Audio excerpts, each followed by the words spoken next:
pemirsa, pelatihan dasar CPNS 2022 Kabupaten Purwakarta gelombang 4 angkatan 15 telah dimulai.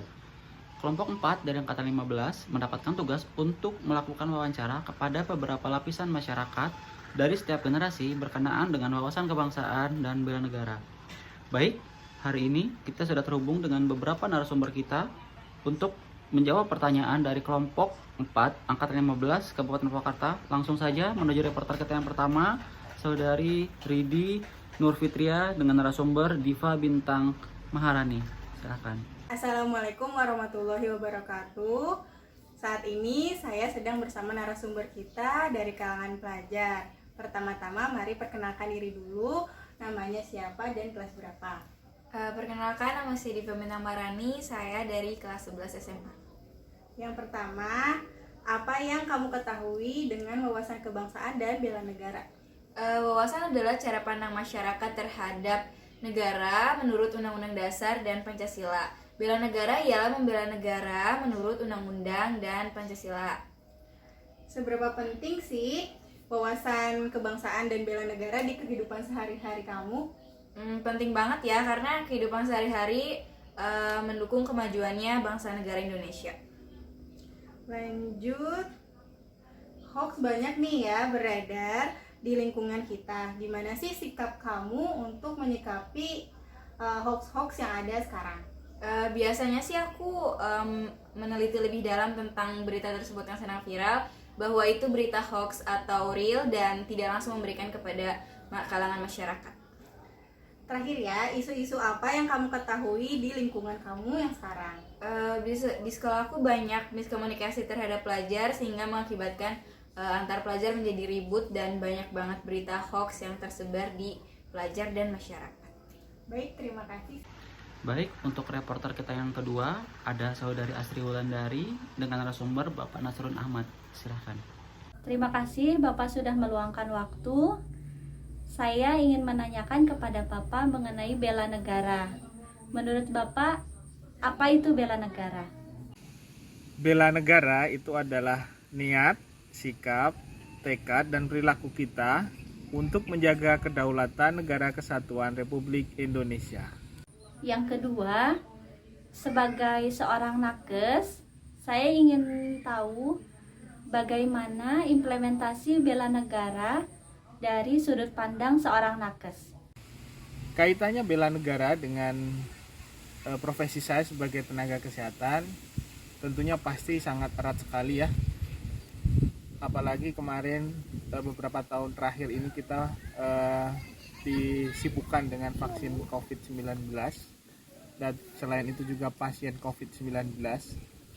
Itu sebagai tenaga kesehatan kita dijadikan garda terdepan untuk memberikan pelayanan kesehatan untuk pasien COVID-19 dan juga vaksinasi COVID-19.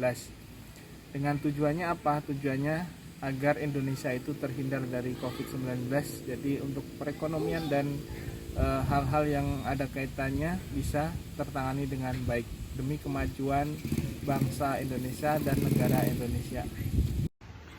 Selanjutnya reporter kita yang ketiga ada Saudari Aya Aisyah dengan narasumber Bapak Dida Yuliadi SSI. Menurut Bapak, apakah perlu tahu sejarah bangsa? Mengapa? Ya, sejarah bangsa sangat diperlukan karena dari sejarah itu kan kita bisa tahu pengalaman ataupun hikmah di dalamnya gitu yang bisa kita jadikan pelajaran di masa kita sekarang, karena sejarah itu kan selalu berulang, bisa jadi pelajaran juga untuk diambil hikmahnya. Kemudian untuk Pancasila, Pancasila itu kan ada 5 sila. Nah, menurut Bapak maknanya itu apa? Ya, Pancasila itu kan sebetulnya kalau dari Pancasila ketuhanan yang Maha Esa sampai dengan keadilan sosial bagi seluruh rakyat Indonesia, itu semuanya juga ada dua faktor gitu, dua pokok, yaitu hubungan antara kita dengan Allah dan hubungan antara kita dengan manusia. Jadi sebetulnya yang diatur di dalam Pancasila itu semuanya mengatur hubungan dua itu gitu. Jadi hubungan kita dengan Allah itu seperti apa yang vertikal, dan hubungan kita horizontal dengan manusia sejauh mana kita bisa berinteraksi dengan masyarakat maupun dengan lingkungan yang ada di sekitar supaya bisa menjadi tidak merugikan orang lain, malah kita tuh menjadi insan yang bermanfaat bagi lingkungan kita. Nah, untuk sila-sila dalam Pancasila, apakah kita bisa mempraktekkan dalam kehidupan sehari-hari? Menurut Bapak, kalau misalkan memang bisa, contohnya seperti apa Pak praktek dalam sehari-harinya? Ya pasti bisa. Nah, Pancasila itu sendiri kan sebetulnya kan buatan dari founder-foundernya negara ini ya. Dan itu diambil dari apa yang terjadi di masyarakat kita, di masyarakat Indonesia. Contohnya banyak sekali. Kalau misalnya sila pertama itu kan menunjukkan bahwa kita harus punya agama ataupun punya kepercayaan yang memang menjadi salah satu pilar dalam bernegara maupun dalam kehidupan di negara ini. Kemudian yang kedua, kemanusiaan adil dan beradab. Di situ kan jelas bahwa kita itu sebagai manusia harus punya rasa keadilan dan juga adab atau etika yang memang bisa istilahnya bagi pihak-pihak di luar kita itu tidak menjadikan kerugian dan menjadi beradab itu dalam arti ya sesuai apa adanya dan tidak merugikan tadi lah. Sendiri agak susah untuk beradab. Kemudian yang ketiga mengenai persatuan Indonesia. Di sana kan kita memang berbeda-beda, tapi tetap kita juga sebagai warga negara adalah satu bangsa, yaitu bangsa Indonesia. Dan itu ditunjukkan pada saat kita di tempat kerja ataupun di mana tidak ada istilah pengatakan kotak-kotak dari berdasarkan suku, tetapi kita semua itu semuanya sama dan di mata negara ini kita adalah satu bangsa, yaitu bangsa Indonesia. Kemudian di kerakyatan yang adil dan beradab di sana dalam pemilu ataupun dalam hal apa di sana terjadi pemilihan yang memang pemilu yang memang melibatkan warga, tetapi semuanya tetap ujungnya tetap harus saling menghargai walaupun ada perbedaan di antara kita, dan semuanya diselesaikan dengan musyawarah dan mufakat. Kemudian yang terakhir, keadilan sosial bagi seluruh rakyat Indonesia. Di sana artinya bahwa keadilan itu tidak hanya milik orang kaya, tetapi semua dari miskin maupun orang kaya itu bagi negara harus diperhatikan, karena negara sebagai pelindung dari seluruh warga wajib melindungi segenap bangsa Indonesia dan seluruh tumpah darah Indonesia sesuai dengan amanat yang ada di dalam pembukaan Undang-Undang Dasar 45. Nah, kemudian Pak, untuk nasionalisme, contoh dalam kehidupan sehari-harinya bentuk nasionalisme itu menurut Bapak seperti apa? Ya, dalam kehidupan sehari-hari contoh nasionalisme ya kita seperti memperingati 17 Agustus. Kemudian juga bisa juga pada saat kita ada bencana atau ada apa di lingkungan kita ataupun di negara kita ikut terlibat, bisa secara aktif maupun tidak aktif. Aktif dalam arti kita membantu langsung dengan tenaga kita, ataupun tidak aktif dengan memberikan bantuan atau sumbangan yang sifatnya kita sukarela, tetapi itu akan secara negara akan istilahnya terbantu dengan banyaknya yang membantu dari pihak-pihak ini, individu yang ada di Indonesia ini. Reporter kita yang terakhir ada Saudari Linuwih Putri Asmara dengan narasumber Bapak Ajis Manaf. Assalamualaikum warahmatullahi wabarakatuh. Waalaikumsalam warahmatullahi wabarakatuh.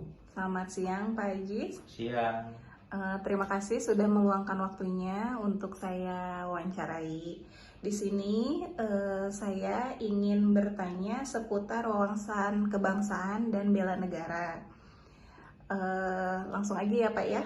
Oke.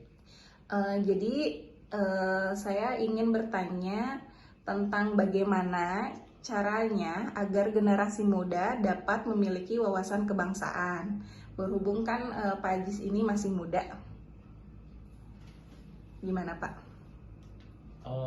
Banyak cara untuk menumbuhkan wawasan kebangsaan khususnya di generasi muda. Apalagi sekarang ini kan bulan Agustus ya, bulan kemerdekaan.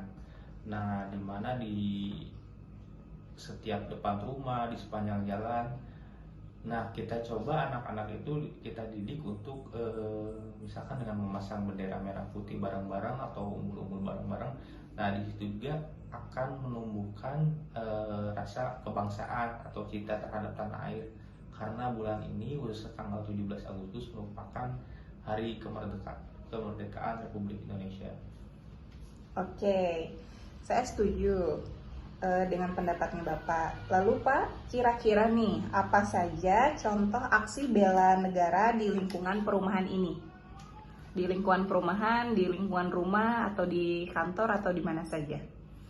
Untuk aksi bela negara, kalau misalkan saya dari segi karyawan swasta ya sebenarnya banyak. Salah satunya dengan kita taat pajak aja ya. Kan setiap bulan kita dipotong gaji untuk membayar pajak penghasilan. Nah, itu juga termasuk kita itu bela negara gitu, dimana pajak kita kan nanti digunakan untuk pembangunan juga.